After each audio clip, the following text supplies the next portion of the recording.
Hi guys, welcome back to my channel. Oh my word, I feel like my head is like humongo bungo compared to the rest of my body. Also, don't freak out. This sucker is finally going down, but oh my gosh. I hate pimples like that. Like the ones that stay there for days and they're just huge and they just want to hang out. I tried putting a pimple. No.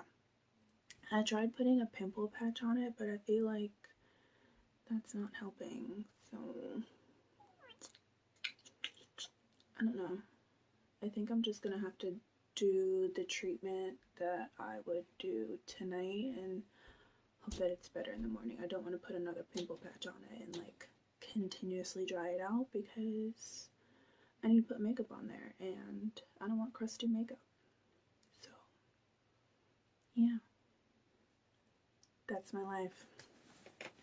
So, it has been a hot minute since I have been on here. The last couple of weeks, I have just been living life. I have been hanging out with people that I needed to hang out with. I have been, why is that on there? I have been, okay, why did that? I don't know what's going on. I have been hanging out, like I said, I've been hanging out with people that I need to hang out with. I have been, enjoying life. My state, we are over 70% vaccinated, so like things have opened up. So I have been interacting with people, much needed, some amazing people that I absolutely love. I've been interacting with them, and yeah, also I have been working a lot at my second job. I've mentioned in another video that like usually I have a couple days off during the week, but that has not been happening. So either way, between work, personal, my life has been full. Still single though. Still single. But besides that, I have been enjoying life, which I think is so important. That was one of my goals for this year, was to get out a bit more and hang out with people. I very much like to stay in this bubble and it cripples me sometimes, I think. So I think going out, hanging out with people that aren't like, how should I say this, my safety net, like I love them and they're, my best friends, my family, whatever. I think just going out and putting myself out there is a good thing. So I'm trying to utilize that and do that more this year and not, like I said, not always surround myself in my bubble. I'm trying to expand and do other things because, as I said before, I have it's getting better, but I'm scared of what other people think about me, so it limits me a little bit. So I'm trying to, I'm trying to get over that. And one of the things that I have to do is obviously go out and hang out with other people. So I'm trying. It's not perfect, but I realized like a couple of days ago that I'm making the necessary steps. So maybe. But okay. Anyway, so today we are doing episode 5 and 6 of Smothered. Oh my gosh, this show. It continues to amaze me. So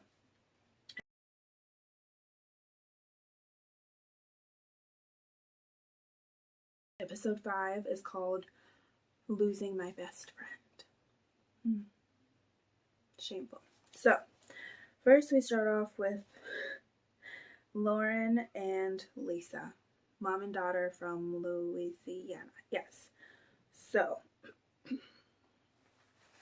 Lauren finally spills the beans to Laura Lee and tells her about the at-home insemination behind her back that her and her mom did an at-home insemination. Obviously, Laura Lee is upset. She freaked out. She got in her little confessional, was like, it's weird. She's like, I feel like she actually told this to Lauren. She said she feels like a third wheel in her marriage. She told her that She wants to be included, especially in such like an important aspect. They're trying to have a baby, and she's like, I feel like I should be part of this process, which is true. So yeah, Laura Lee feels left out of the equation. Laura Lee wants to set boundaries with her mom, and yeah, Lauren is not really getting in any of these. For a second, a smidge, I thought that she was understanding what Laura Lee was saying, but then I realized she doesn't get it. Like, she's hearing what Laura Lee's saying, but it's in one ear, out the other. She's hearing, not listening. Like, she's not taking in any of Laura Lee's things. Like, Laura Lee tried to say, or was it Lauren? Lauren said that one of the things that Laura Lee had suggested was that her family not have keys to the house. And Lauren goes, I don't understand, like,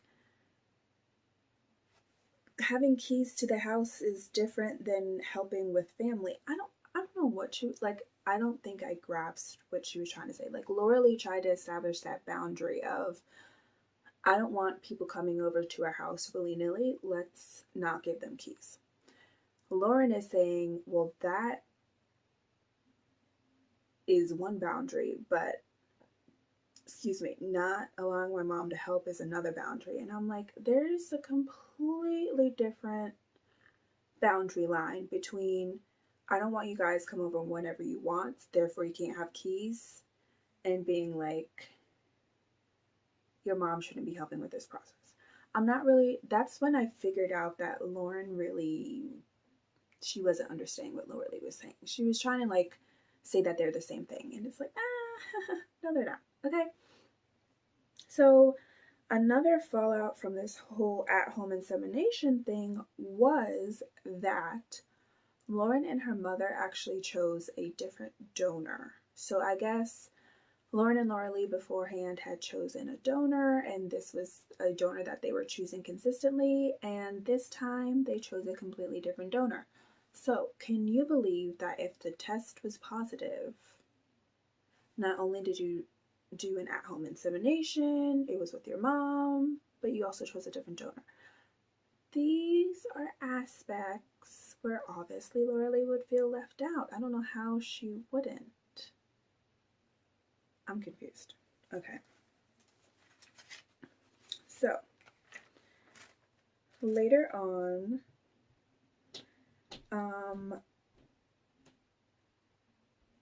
Lauren and Laura Lee go to a fertility specialist. She wanted to go to a fertility specialist because she's like, we've been trying this for 2 years, nothing's happening, maybe there's something underlying. And Laura Lee was like, yeah, I'll definitely come. Lo and behold, Mama Lisa shows up at the appointment, and needless to say, Laura Lee was not happy. She literally just had a conversation with you about boundaries, about she wants to be included, and your mom shows up. Not only did the mama show up, but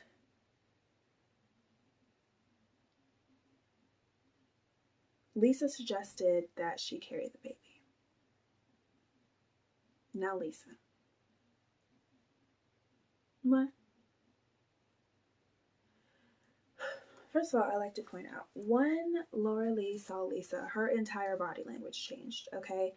Her entire body language changed. She was like really happy and excited, you know, obviously not excited to be at the fertility clinic, but excited just to be at the appointment. You know, obviously she's like, okay, it's just gonna be us. Lisa walks in. Total change. Total change. I mean, what? What? I'm starting to act like her father is like, what?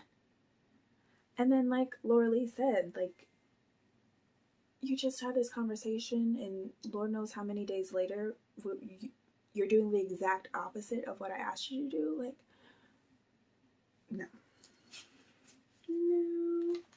Oh, side note, that doctor, forgot his name already. I want to say Cal, but that doesn't sound right. His eyes are so pretty. Oh my goodness, he has really pretty eyes. like that ocean blue. Oh, beautiful eyes. Onward. Next, we have Kathy and Cristina. So, it is time to open up Pizza Boy. Oh my word. First of all, I think I'm jumping ahead, but some of those pizzas looked delicious. Now I really want a pizza. It's like 10:45 at night, but I'm just a pepperoni gal. I don't like to get fancy with pizza. I'm like, it's dough, it's cheese, it's sauce, it's pepperoni. That is me. Sometimes I might add some bacon on there, you know what I'm saying? But I'm usually just strictly pepperoni. I don't like the added stuff, but now I really want pizza. Dang it. Okay, so Kathy helps with the uniforms. Y'all, I did not like was it cold? Is that what it was? Was it cold in Chicago when this happened? Because if it's not cold, I'm completely confused about the uniforms. The under turtleneck and long sleeve patterned gold glitter. I was confused. I wasn't a fan. Can you imagine washing that and like glitter getting all over your stuff? Like you're touching things and glitter is getting everywhere. I mean, no. Okay. So Carlo has said time and time again that he does not want Kathy involved, and she's involved. And Kathy even went so far as to say, oh, I thought Carlo would be doing all of this by himself. And I'm like, it's Cristina and his business. Like, yes, it's him kind of doing it, but it's their business. Why would Carlo be doing everything by himself? But Carlo, they got into an argument because Carlo didn't really see or appreciate all that Cristina had done, and he couldn't like point out and say thank you and all that stuff. You know, he was being kind of an airhead about the situation. So yeah, Pizza Boy is open. Once again, Kathy is hoping that Cristina is going to be free and be able to help. That she's kind of hoping that now that it's open, that Kathy and Cristina are going to be able to go back to the way that their relationship was. You know, when they were having lunch every day and hanging out all the time. And I don't know. Like, once a business is open, that doesn't mean that it's done. So I don't think that that is going to be how it happens. But one can dream. Also, who paid these guys? The two guys that all of a sudden ask, hey, where'd you get those uniforms? Can I buy it? Come on now. Can you say paid people? Doesn't even make sense. That one guy in the green jacket, he was cute, but really? You want to buy the... Really? Next, we have Rykia and Karla. So Rykia is in her 3rd trimester. I believe she said that she was 7 months.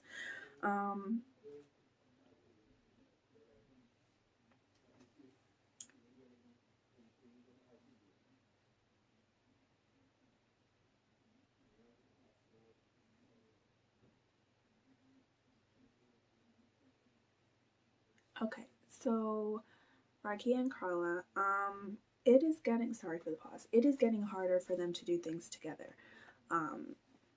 You know, Karla wants Rykia to work out with her. Rykia's like, no, I don't feel like it. I don't feel like doing this form of exercise either. Rykia always gives in.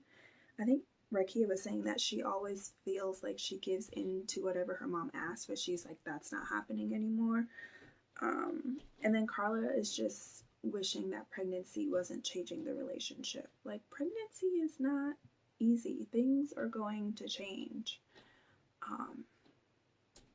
I'm wondering if when Rykia was pregnant with Idris, if their relationship wasn't changing. But then again, I think it's different because she's a surrogate and she's not going to be keeping this baby, you know, so she doesn't have to buy like the crib and the car seat and the clothes and all that stuff. Like, there's no I guess if she was pregnant, maybe they would have bonded around the pregnancy, but the pregnancy is temporary. Like, when she has the baby, you know, that's where it ends. So, yeah. Kia is just like, I cannot do the things that I used to do, and I really need you to understand that. She's like, I'm not feeling it. I'm tired. This isn't it. And Karla is just not understanding that.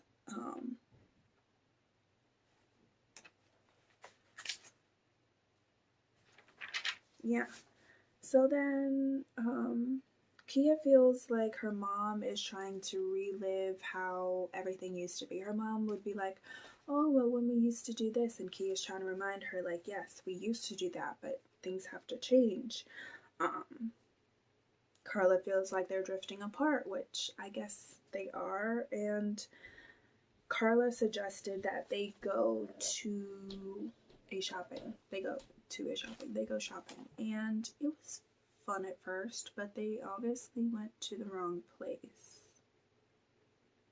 because Kia was not having it. She's like, nothing in the shop was really geared towards what she would like. Everything, she wanted like form-fitting things, and nothing there was like that. And she eventually like stormed off and walked out of the place because her and her mom were getting into it. But yeah, she said she felt like her mom was making the trip about her. I don't know if I would have said that much. I think her mom was like pointing things out, and she's like, I don't like this, I don't like this. I don't know if that's necessarily making it about yourself, though. I was a little confused about how her mom was making the trip about herself. I think her mom was just trying to find something that she would like, and you're asking, you know, would you like this? Maybe they edited stuff out. I really only saw the mom show her like a couple things, and she was like, no thanks, you know? But it's not what shopping is, especially when you go with other people. People be like, hey, this is cute, and you're like, no, okay, this is cute, no. That's what shopping is. Oh my word. If I ever get married, that's gonna be an issue. That is definitely gonna be an issue. Like, how do you find a wedding? Like, I watch wedding dress shows, but obviously everything is edited, but jeez. The 2 times I've been wedding dress shopping was with my best friend and then my best friend's sister. They only tried on a couple dresses, and that was it for them.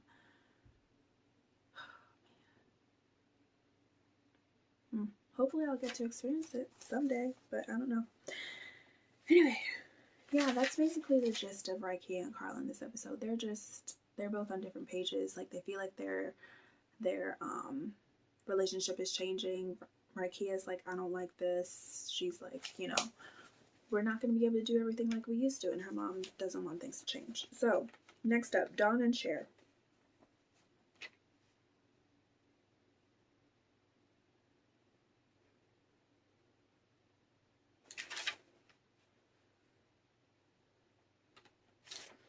So, it is the day after, or I don't know how long I think it was just overnight, but it's the day after Jared and Cher enjoyed their time away from the home.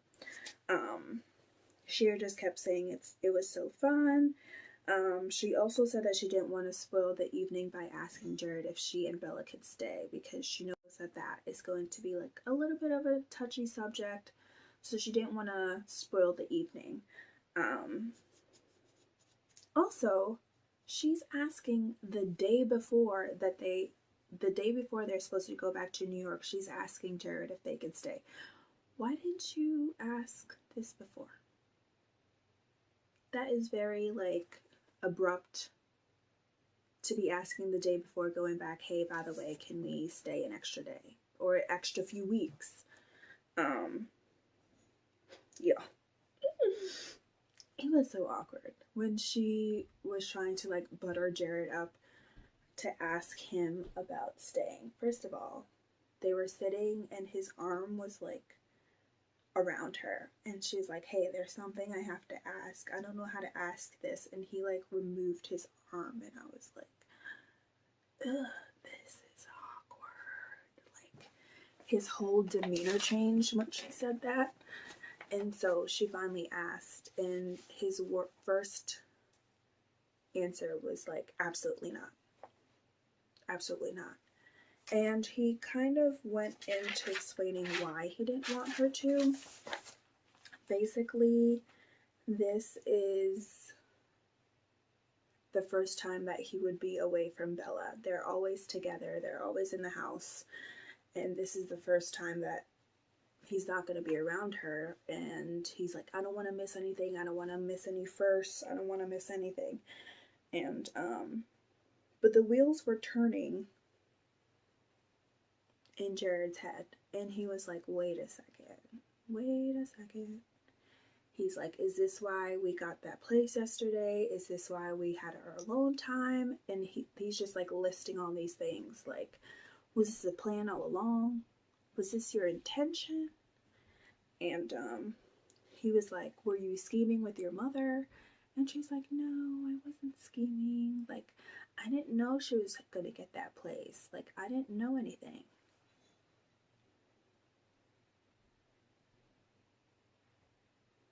So, eventually Jared said, yes, that's fine. However, he said he wants a date for when they're coming back home. A date. He was like, give me a date for when you are coming back. He's like, this ain't gonna be no extended vacation, okay? He's like, I want a date when you're coming back home. And he said, don't scheme on me again. And she was like, I understand. And I'm like, good on you, Jared, for putting your foot down. Okay, Jared said, you know what? Yes, you can stay. However, I want a date when you're coming back. And don't do this again. And she was like, I understand. She's like, I love you. And he's like, yeah.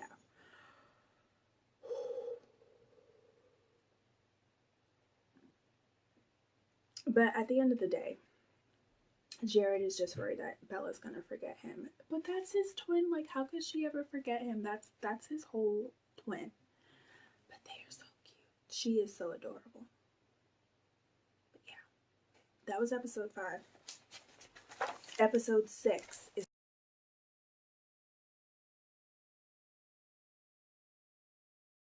called I Choose My Mom. Isn't that weird that episode 5's like, I'm losing my best friend, and then episode 6 is like choosing my mom. It's like, come on. Okay, episode 6. Rykia and Karla started off. So, Rykia felt bad about the shopping date going left. So she decided to cook breakfast for her mom. Breakfast looked good. I wish she said that was something they always used to do. She always used to bring her mom breakfast to bed. Oh my word. I know I said I wanted pizza, but I could go for like some IHOP pancakes. Some nice bacon, some sausage. Yeah, maybe that's what I'll do tomorrow after church. Now, I want Indian. I really want some butter chicken, some naan, garlic naan, stuffed naan. Oh my gosh. So good. Hopefully I get it. Anyway, so Karla comes up with this brilliant plan. She's like, I know how to get us to bond again. Let's do online dating. And Rykia's like, ma'am, I already don't want to go shopping. I don't want to do, and you want to do online dating? And Rykia's like, no, I absolutely do not want to do it. But Karla does it anyway. Karla goes and sets up,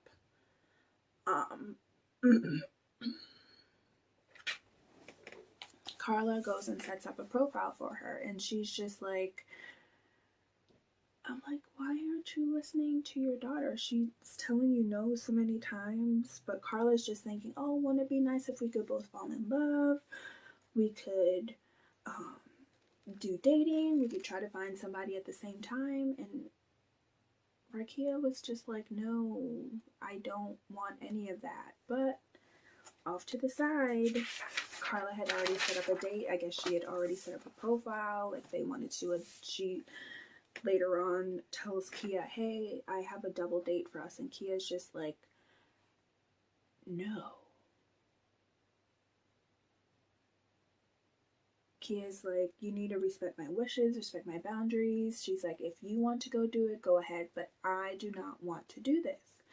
And I'm just like, how? She said no. Like, why would you do that? And then Karla goes and, like, no offense to her, but remember when her son had said he didn't want to bring his girlfriend around, she started crying and was like, I don't understand. She kind of did the same thing with Kia, where she was like, I won't ask you to do anything, like, the hell, fine, I won't ask you to do anything else. She's trying to, like, flip it on Kia and make it seem like she's doing something wrong by not, you know, accepting the date. I had an issue with that. The whole front, and Kia was like, stop being dramatic. But the way Karla is acting, she kind of explains that she's doing it because once Rykia has the baby, Rykia wants to move out with Idris, and like they get their own space and stuff like that. And so Karla's trying to say, oh, well, it's all limited time because you're moving out soon. But yeah, no. Like, if she asked you not to do it, why would you go and do it? Okay, so next up we have Sunhe and Angelica. So Angelica had the baby, beautiful baby, and yeah, Jason feels like Sunhe is taking over everything, in particular in relation to the baby. You know, she's taking over the feedings and the changing the diaper and all this other stuff. Like, she's acting like she's the second parent, which I think we all knew that was gonna happen. But yeah, Jason still has not cleaned out his house, so he made the comment, which this is his fault.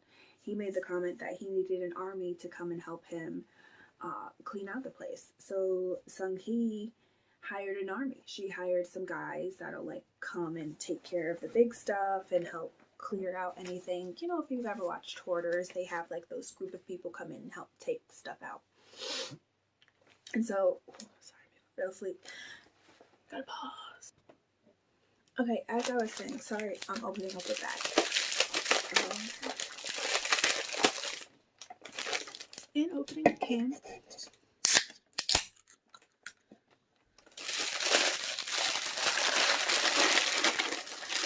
So Sunhe hired those guys to come and help.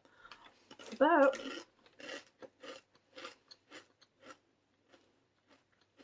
first of all, these oatmeal squares, amazing.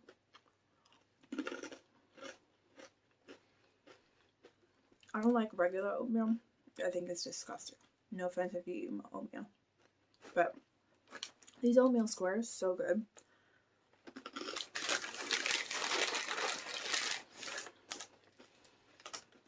So they kind of sprung it on him. I think they told him like, oh, tonight people are coming to take your stuff. That's not nice.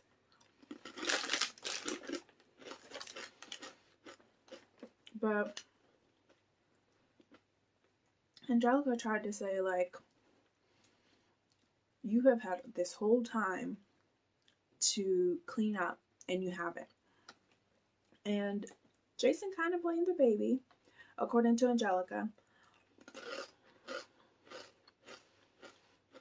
I kind of understood what he was saying, but I kind of see her part too. He said he was not ready for Amara because she came early. I think she was like 6 weeks early. And also Angelica and Sunhe are harping on him. But apparently he asked Angelica to move in like a year ago. So this should have been done a year ago, evidently.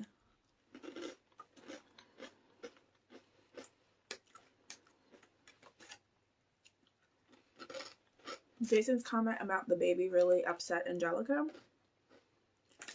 And he walked off. And Sunhe was like, Is this showing that he can be a great husband and father? Listen.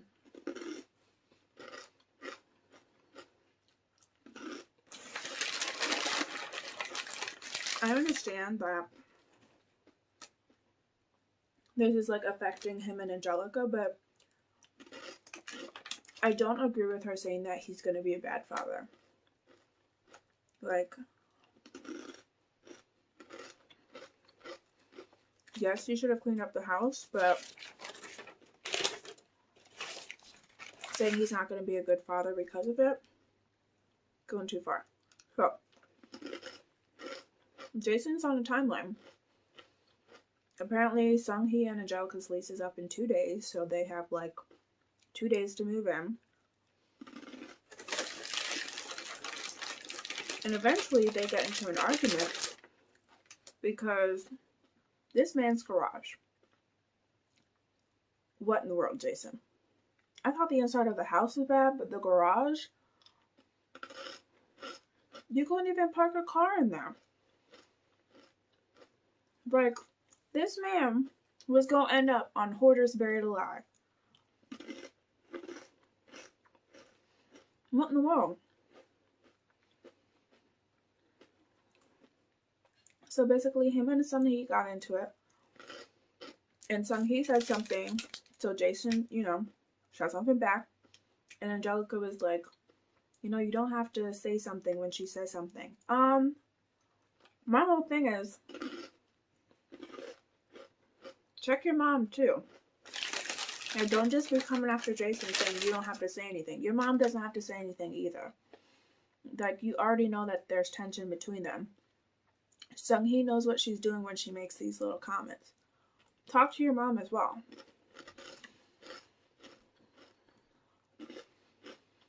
Basically, Jason is really questioning this move. And I'm like, well, yeah.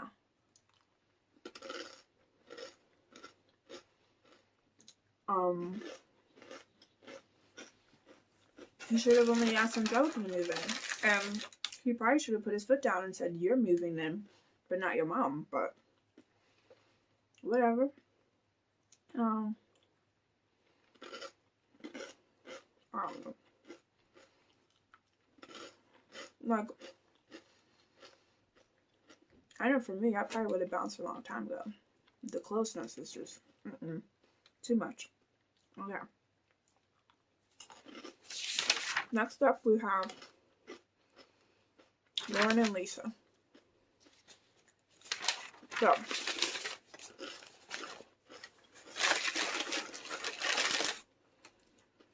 like I said, Laura Lee did not react well to the whole Lisa suggesting she can carry the baby thing. The doctor shut that down real quick. He was like, how young are you? Did she say 53? And he was like, yeah, no. Okay. So, Laura Lee was upset. She was like,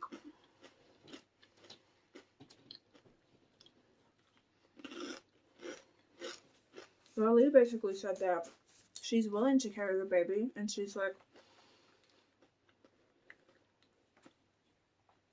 I mean,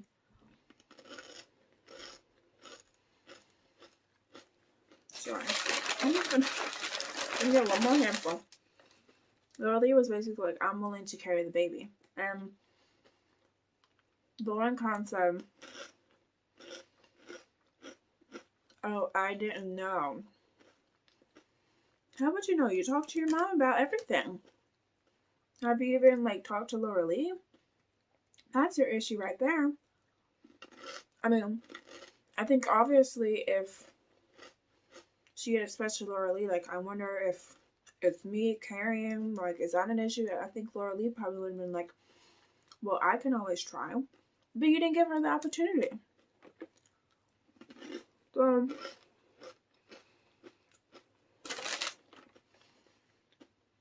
at one point, Lauren said, like, oh, I included you in this appointment, and Laura Lee's like, included?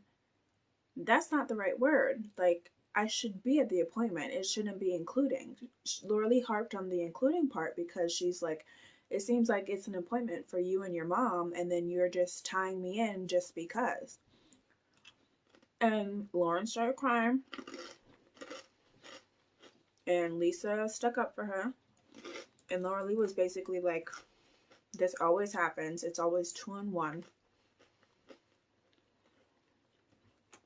And you literally got to see that on camera. Like, Lauren stormed out, her mom stormed out after her and was validating her feelings. And it's like, what? Later on,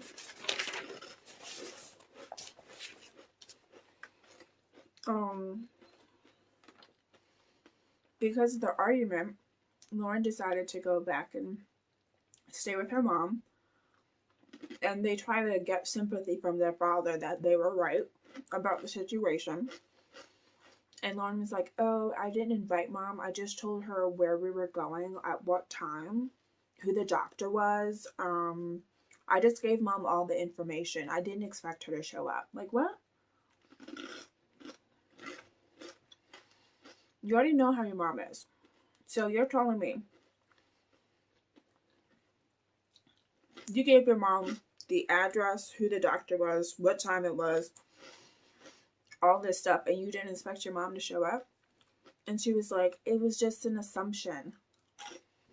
Come on now. Come on. You didn't have to draw the map for your mom. She connected the dots herself, but you knew exactly what you were doing.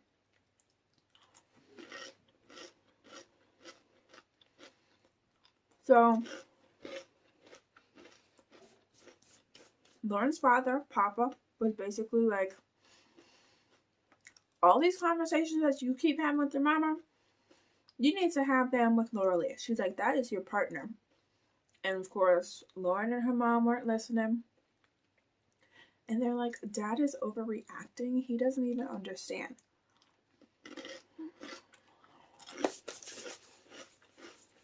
Her dad was saying, like, every time you have an argument, you don't run and leave and come here. He's like, you need to work that out with your partner. And her dad looked at the mom and was like, I don't want you to be the reason why they broke up. And her mom goes, well, I'm number one in Lauren's life, and Laura Lee's just going to have to get over that. What? Why would you say that? That is so disrespectful. Because my whole thing is, with that type of attitude, it doesn't matter if it's Laura Lee, it's always going to happen. I feel like it's the mom that is doing this. The mom is definitely the one driving the boat here. Like, she's the one that can't let go.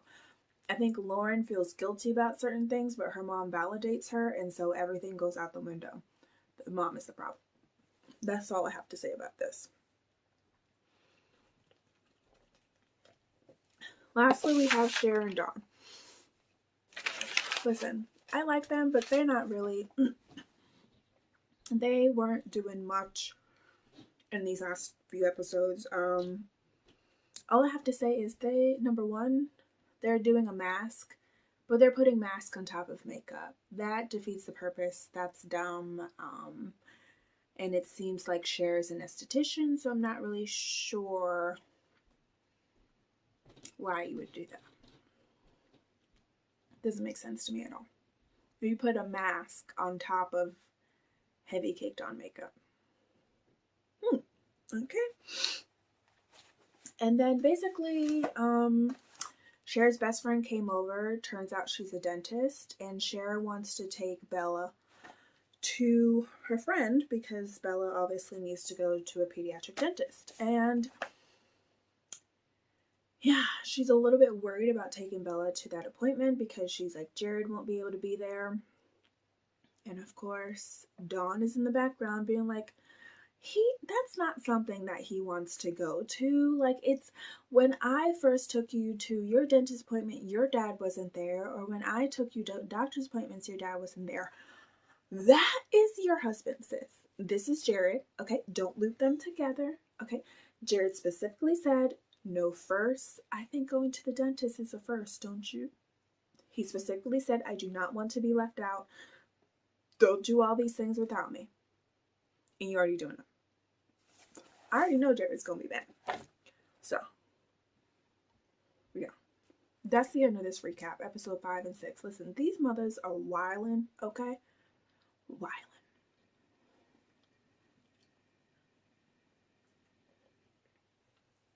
And the issue that I have with all of this is that the cycle is going to continue. In no way some of these girls are breaking the cycle with their mothers. It's going to keep on going, unfortunately. And that's the end of this recap. Miss Mary Mac, all dressed in black with silver buttons all down her back.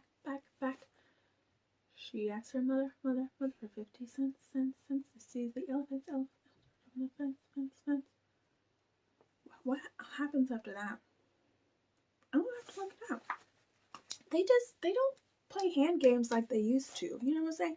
Like round robin. I think I've talked about this before, but like round robin, Little Sally, that's not a hand game, but Little Sally Walker was walking down the street. She didn't know what to do, so she stepped in front of me. She said, "Gone girl." You know what I'm saying? They don't do it like they used to. Everyone's on their cell phones these days. But anyway, that's the end of the recap, as I've said like 30 million times. Thank you for watching. Bye.